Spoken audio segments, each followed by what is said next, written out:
All right, thank you for coming. My name is Jesse Martin, the Executive Vice President for New England Healthcare Employees Union, District 1199. We're here today with members and delegates in the negotiating committee of Women and Infants Hospital, along with delegates from Butler Hospital. And we're here to announce that over the last week, over 70% of our members at Women and Infants have voted 99.9% to authorize informational picketing against the hospital and against their illegal behavior. Over the last few weeks and over the last few months, and as you'll hear from different speakers of our membership, the hospital has committed unfair labor practices in violation of federal law. Some of these are as simple as refusing to give the union financial information that we have a right to, but also, more importantly, retaliating against bargaining unit members for their union activity, particularly members of this committee, and also our members who are acting in good faith in the hospital on behalf of their co-workers. And in particular, I want to talk about a little bit, before we have some speakers, our fight at Care New England begins today. 1199 represents over 3,000 healthcare workers at 3 major operating units across Care New England, and all of their collective bargaining agreements expire over the next 6 months. 2,000 workers at Women and Infants Hospital, which includes 38 separate work sites across Rhode Island and southeastern Massachusetts. We represent clinicians, clerical and technical workers, and service and maintenance workers. At Butler Hospital, we represent over 800 workers that do behavioral health and mental health care for the entire state of Rhode Island and our region of the world. We also represent nurses, technical workers, service and maintenance workers, and clerical workers at that hospital as well, along with our members at the Visiting Nurses Association of Care New England. Hospital workers in Rhode Island have suffered the brunt of the pandemic and the crunch of a failing healthcare system in the state. Waiting lines in emergency departments are too long. Services are too hard to get for many Rhode Islanders. And we need a healthcare system that not just works for patients, but also works for healthcare workers. When we started this campaign and started talking to our members at Women and Infants, and as we start to talk to our members at Butler Hospital and the VNA, our members are struggling with food insecurity, housing, and a work-life balance to be able to provide the highest quality care our patients deserve, but in the toughest circumstances. Our goals in these contract negotiations across Care New England are really simple: to advance our members economically, to share in that growth that Care New England has advertised publicly, and in particular, to make sure that we are the backbone of the services we provide and that our patients' experience is the best that it can be. Now, we know as an organization that's really hard to balance, but our members are ready to make sure that Care New England is going to do right by the healthcare workers and the patients at the same time. In that, we have a number of speakers that are going to talk about their experiences with Care New England. But I just want to itemize that our contract at Women and Infants is nowhere near being settled yet. We're still in negotiations, and we have a calendar of negotiations over the next month. We will start negotiations at our other units in the next few months. But we expect that Care New England is not going to try to erode our conditions of work and the very important safeguards we have in our collective bargaining agreements to make sure that there is enough staff in these hospitals to care for their patients. That is foremost in our minds as we sit down and negotiate this contract. With that being said, I'd like to invite one of our nurse delegates and negotiating committee member, Melissa, to say a few words. Melissa. Thank you.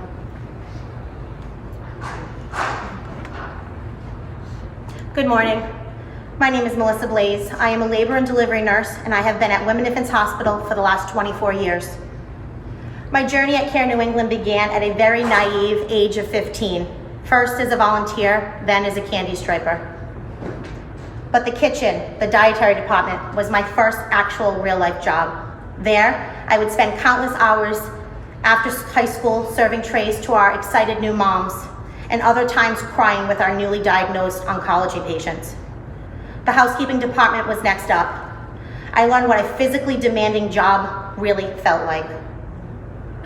While attending Care New England's accelerated nursing program, I worked as a secretary. I started learning computer systems and medical terminology. I figured it would only aid in my development to becoming a competent and well-rounded nurse. Being able to transfer between different departments was imperative to helping me grow as a professional. These departments guided me towards my real passion, my passion for helping others. Whether it's helping a patient, a visitor, or a coworker, I knew that I never wanted someone to feel alone when in time of need. Especially the ones who are too intimidated, shy, or lack the ability to advocate for themselves. My career journey through these departments taught me the importance of professional courtesy, accountability, and most importantly, teamwork. The labor and delivery unit delivers around 8,500 babies a year, so roughly 23 babies a day.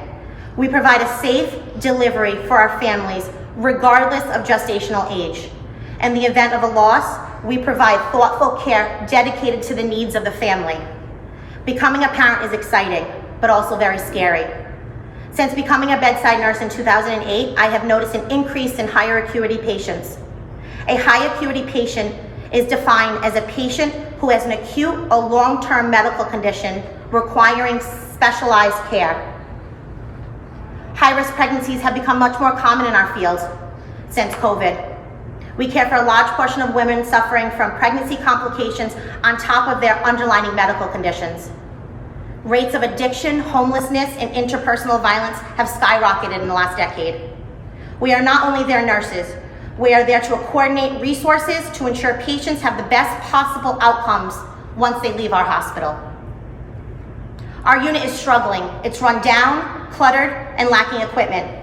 We are all condensed in a small area while the construction to our new unit is being built. We have had our fair share of obstacles, but our biggest challenge continues to be safe staffing. We have no acuity scale at our facility. Most of the time, our productivity isn't credited to the actual amount of time that we are spending caring for our patients. For example, IVF has become increasingly more popular, resulting in a lot more twin pregnancies. When we deliver twins, the hospital counts it as one delivery, not two, despite it taking double the nursing care. Now, add on top of that, those twins are preterm and the mother's a brittle diabetic. That one delivery took 4 nurses at one point to ensure adequate and safe care. We have a big problem with staffing and retention. Women Infants Hospital used to be one of the highest and most sought out hospitals in Rhode Island to work for. Now, we can't seem to keep new nurses in the door. Veteran staff are going to other departments because they are sick and tired of us constantly being short-staffed. When we are short-staffed, we are unable to give competent, quality care we so desperately want to provide. Every time we are below staff, our licenses are at risk and mistakes could be made. Employees are burnt out mentally and physically. There are more LOAs related to depression and injuries than ever before. For decades, we had a great working relationship with management. During our last contract in 2020, they assured us that we would work collaboratively on our continued shared issues to ensure both parties had their needs met. They have done the exact opposite. In the last few years, we have had the most amount of grievances and arbitrations that I've ever seen in my 24 years. They are trying to run the hospital without listening to the input of the frontline workers. What's even more frustrating today at the current bargaining table is that the hospital won't even give us the information we are entitled to bargain fairly. This is against the law and why we voted yes for an unfair labor practice and informational picket. When I started, it was hard to get a job at Women Infants Hospital. Now, no one wants to stay. It's time management take a long, hard look at why that is. Stop treating us like numbers and give us the professional courtesy and empathy that we provide to our patients every day. Thank you.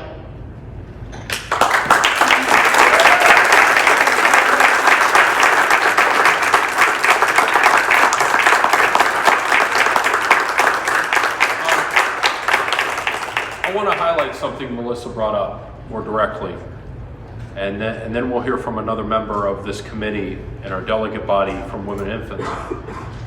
The hospital's proposals in these negotiations have been to cut maternity leave in half, to stop a system of predictable scheduling so that if someone takes a nursing job or almost any job, that the employer at any time could make them work day, night, or evening shifts without advance notice.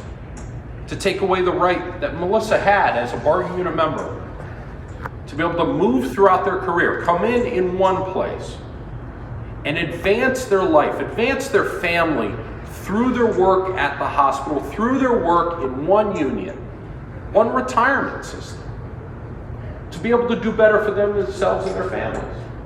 And the hospital's proposals break that system apart and stop it for the next generation of healthcare workers. And that's not going to work for our membership, and it's not going to work for Rhode Island. I'll highlight one other piece, which is the work that our members do in this space in negotiations is really important because it's about meeting a boss equally in one room, negotiating a contract equally from both sides. That's really hard to do if one side refuses information. That's really hard to do when one side continues a campaign of anti-union behavior or, as Melissa pointed out, undermining the collective expertise of our members and the way that they do their work by not engaging them and making them partners in a new care model that Rhode Island needs at the hospital. So I want to ask one of our delegates and negotiating committee members who works in the diagnostic imaging department, Doreen, to say a few words. Doreen, thank you. Good morning. My name is Doreen Engian. I work in the diagnostic imaging technology. I'm a diagnostic imaging technologist and have worked at Women and Infants for 30 years. I am here today to share the reasons why I decided to join my coworkers in voting for an unfair labor practice informational picket. The bottom line is, we are all frustrated, exhausted, and feel like we've been raising serious safety concerns for years with no response. Let me start by saying I love my job. In our department, we perform ultrasounds, CAT scans, MRI, mammography, and x-rays. We care for women throughout different stages of their lives, from expectant mothers to women needing routine care, to even our most vulnerable oncology patients. We get to know our patients during the course of their care. We see them at their happiest, and we are there to support them during their most difficult moments. Our number one priority is patient care, but sometimes it can be challenging with staffing issues. Recently, the hospital has opened a med-surg unit, which has significantly increased volume in diagnostic imaging. Staffing has been a constant issue, especially on second and third shift, which is generally difficult to fill. This administration's solution has been to mandate the worker on the off-going shift to cover the vacancy. Imagine working your shift 3 to 11, only to be told you must stay for another 8 hours. It eventually got to a point where this became management's normal practice. Forcing staff to work double shifts is not healthy or safe for patient care. This hospital administration states patient care is their top priority. However, patients are also suffering due to the lack of staffing. This situation needs to change immediately. Now, during contract negotiations, we have been raising our staffing concerns to management, but instead of working with us, they are refusing to bargain in good faith. That is why I voted yes for our informational picket.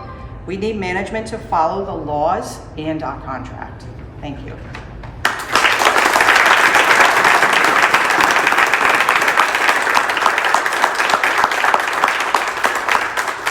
Thank you, Doreen. I think what she said is really important. That healthcare workers need an ability to do their job in an environment where they are totally focused on the patients. How can you do that if the staffing solution of the institution they're working for is to forcibly mandate people to work and not hire, not offer competitive wages and benefits or fair scheduling, but to continue to force people to do more work with less resources? And that's a problem. Last but not least, we are a unique union in healthcare in the state of Rhode Island. We represent workers in every classification of work at Women and Infants and at Butler Hospital. Nurses, technical workers, clerical workers, service and maintenance workers.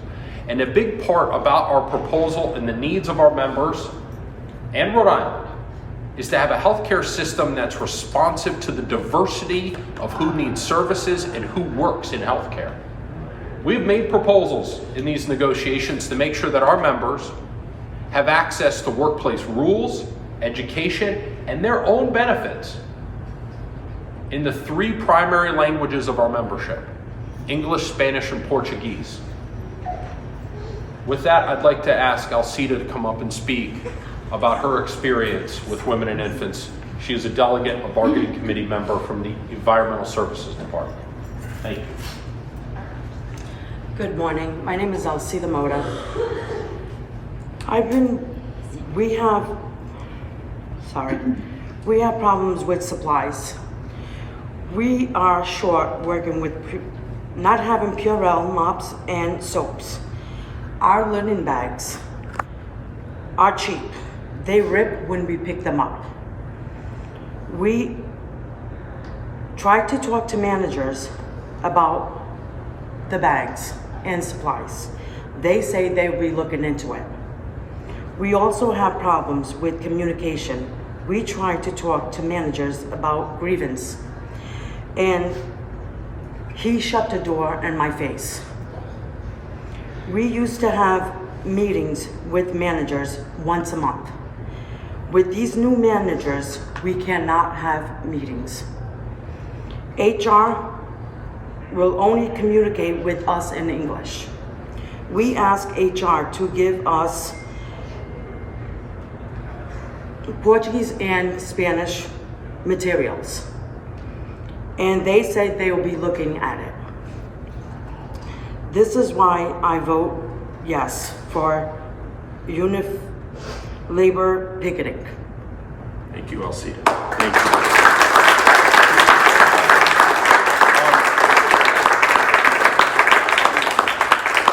I want to highlight that, we need a healthcare system that works for all Rhode Islanders, no matter what language you speak, no matter where you're born, no matter where you live, no matter what you do in this state, that you get highest quality care possible. If we're not providing that same kind of support for healthcare workers, we can't do that for the public. If you can't sit down at a table and resolve a conflict peacefully, instead of closing the door in someone's face, or in some cases, as part of these unfair labor practices that we have filed with the federal government, physically intimidate and physically touch workers to stop their union activity, then that isn't what we think Women and Infants should be doing. Is that right, guys? Yes. So, it is a hard thing to hold an employer accountable of this size. It's a hard thing for our membership. But we're going to continue to do that like our union has done for the last 50 years. And I'll just highlight one other thing before I ask one of our members from Butler Hospital to come and speak. This fight for justice for healthcare workers in Care New England doesn't stop with Women and Infants. It's going to continue until every one of our members in 1199 has a fair and reasonable contract, can feed their families, buy a house, and are treated with dignity at work.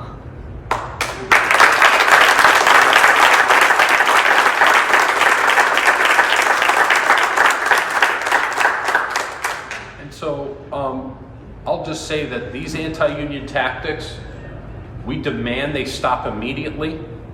We demand that this hospital takes seriously the economic and non-economic conditions of our members, because they are also the conditions of care of all Rhode Islanders in the 2 largest specialty hospitals in the state. So with that, I'd like to invite Dawn from Butler Hospital to say a few words. Thank you, Dawn. Thank you. Good morning. My name is Dawn Williams. For 10 years, I have been an RN at Butler Hospital, another Care New England facility. I have worked primarily on one of 2 intensive treatment inpatient units where we treat some of Rhode Island's most profoundly ill patients. I love my job, and I would like to continue doing it for the rest of my career. But lately, I have begun to consider a change. We all know there is a mental health crisis in this country. In Rhode Island, our behavioral health system is broken. Butler is the backbone of psychiatric care in Rhode Island, just as women and infants is the backbone of women's health, and we are crumbling under the pressure. It is impossible to provide our patients with the care they need without adequate staffing and a safe environment to do so. As a result, our community is suffering from delayed treatment and inadequate care. For years, our staffing levels across the hospital have been at an all-time low. Several factors have contributed to this crisis. One reason is that while the cost of living has surged in the past for recent years, Butler Hospital has made no effort to offer fair or competitive pay to meet the needs of employees. As a result, many of our union members do not earn a livable or fair wage. Consequently, some are choosing to take the short drive over the border to Master, Connecticut, where they can earn significantly more. Some are forced to work multiple jobs or an unreasonable number of hours to try to make ends meet. Another contributing factor to the staffing shortage is the burnout experienced by our dedicated union members. Since the onset of COVID, we have been working extra shifts, often on units and departments that are understaffed. This has made it difficult to get time off, leading us to neglect our own mental health and time with our family and friends. Safety is another significant issue facing Butler Hospital staff. Those who undertake the challenging and rewarding job of caring for psychiatric patients understand there is an inherent safety risk that comes with caring for that population. Unfortunately, violence against staff has become the rule, not the exception. Butler Hospital staff have reported 3 times more assaults and injuries caused during patient care this year than just a couple years ago. We deserve an environment that is safe for our staff and therapeutic for our patients. Experience in de-escalation and psychiatric interventions are crucial to making our hospitals safer. We need to retain our experienced staff to pass on their knowledge and recruit quality caring staff for the future. In just a few short months, we, as Butler Hospital union members, will begin negotiating a new contract with CNE. We stand with our $11.99 SEIU brothers and sisters at Women and Infants, and we stand up for the community that needs us.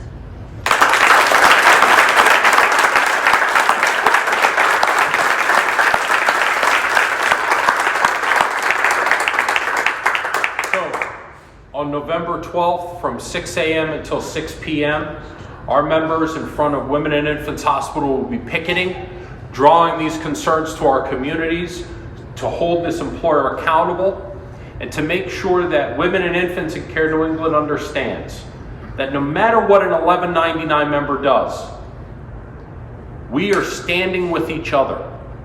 We support each other. No matter what our members do, they do it with integrity. They do it with the honor of their professionalism. They do it on behalf of this community to make sure people get the highest quality of care. And they should not be facing an employer that treats their union participation as something wrong. They should not be facing an employer that plays games with the staffing levels, that plays games with their collective bargaining agreements, and they should sit down and negotiate a fair contract for every 1199 member in Care New England. Thank you.